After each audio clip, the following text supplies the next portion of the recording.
Eu sou Ana, e essa é a minha história.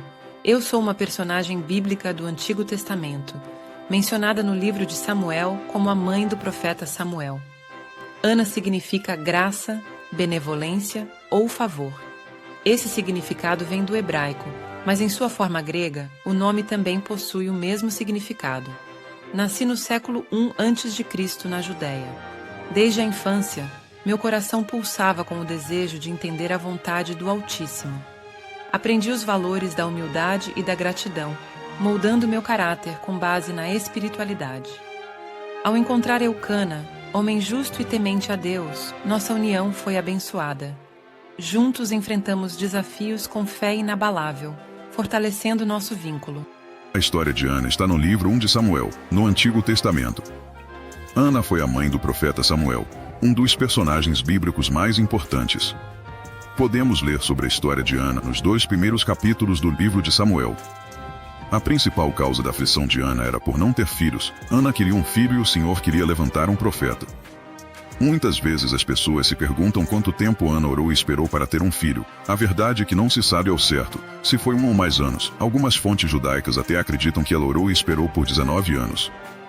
Ana era uma das 2 esposas de Eucana, sendo a predileta de seu esposo.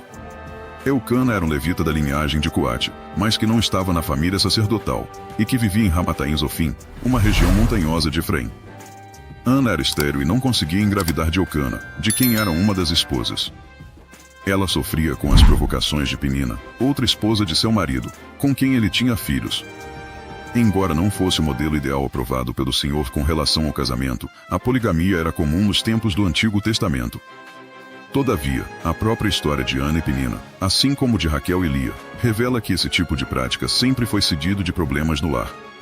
A rivalidade dentro do lar era constante, pois geralmente a esposa que não gerava filhos era humilhada e duramente importunada pela esposa fértil.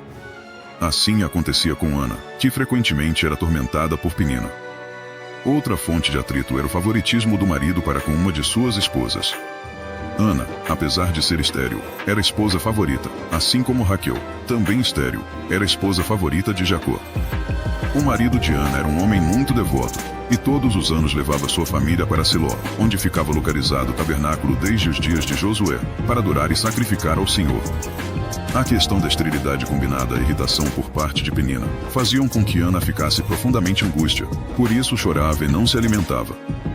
Em uma dessas jornadas a Siló, Ana foi até a porta do tabernáculo e, com amargura de alma, orou ao Senhor e chorou abundantemente. Em sua oração, Ana pedia por um filho, e assim fez um voto ao Senhor. Ana prometeu entregar seu filho ao Senhor por todos os dias da sua vida, e sobre sua cabeça não passaria navalha. Enquanto Ana orava com perseverança, Eli, o sacerdote, a observava. Ele havia reparado que Ana só movia os lábios, e não saía de sua boca nenhuma voz audível, concluindo então que ela estava embriagada. Quando Eli pediu que Ana se apartasse do vinho, ela o respondeu dizendo ser uma mulher angustiada que estava ali derramando sua alma ao Senhor, falando com o coração sobre o seu desgosto.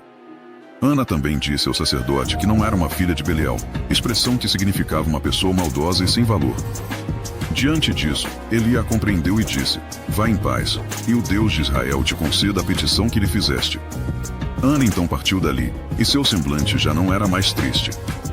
A esterilidade de Ana é revertida após ela orar a Deus, e prometer-lhe entregar o filho que viesse a ter ao serviço religioso.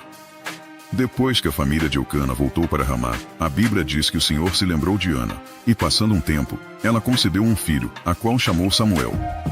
Ainda pequeno, Ana entregou Samuel no tabernáculo aos cuidados de Eli. No livro de Samuel, capítulo 2, versículo 20 e 21, diz que Ana entregou Samuel ao Senhor, e Deus em sua infinita graça abençoava ela com filhos. E tudo o que você entrega para Deus fica potencializado, tudo o que entregamos a Deus se torna o melhor. Todos os anos, quando ia adorar em Siló, Ana tinha o hábito de levar uma roupa nova a Samuel. Esse seu filho foi um dos homens mais notáveis da Bíblia, o qual aparece no livro do profeta Jeremias num grau de importância semelhante a Moisés. Foi Samuel que, usado pelo Senhor, ungiu os 2 primeiros reis de Israel, Saul e, depois, Davi. Posteriormente ao nascimento de Samuel, Ana se tornou mãe de mais 5 filhos, sendo 3 homens e 2 mulheres. No capítulo 2 de Samuel, lemos sobre a oração de Ana em forma de um cântico de ação de graças. O conteúdo desse cântico, sem dúvida, é muito significativo. Nele, Ana reconheceu a graça, o poder, a santidade e a soberania de Deus. Sem dúvida, também podemos afirmar que aquele foi um cântico profético, onde Ana, mesmo que bem vagamente, previu o aparecimento do ungido de Deus, ao dizer: "E dará força ao seu rei, e exaltará o poder do seu ungido."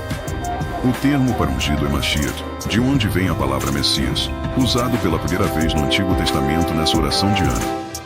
Outra característica interessante desse cântico de Ana é que ele possui muitas similaridades ao cântico de Maria, quando o nascimento de Jesus lhe foi anunciado. Deus recompensou nossa fé. Ele nos abençoou com mais filhos e fortaleceu nosso vínculo familiar. Vivemos uma vida plena, enraizada na fé e no amor. Meu esposo Eucana partiu antes de mim, deixando-me com um coração pesado, mas repleto de gratidão pelos anos que compartilhamos. Morri em paz, certa de que cumpri minha missão divina. Se você se identificou comigo, escreva nos comentários, se inscreva no canal, dê um like e aperte o sininho para ser avisado quando for postada a história de outras mulheres tão corajosas como eu. Acompanhe toda a série das grandes mulheres da Bíblia e da história.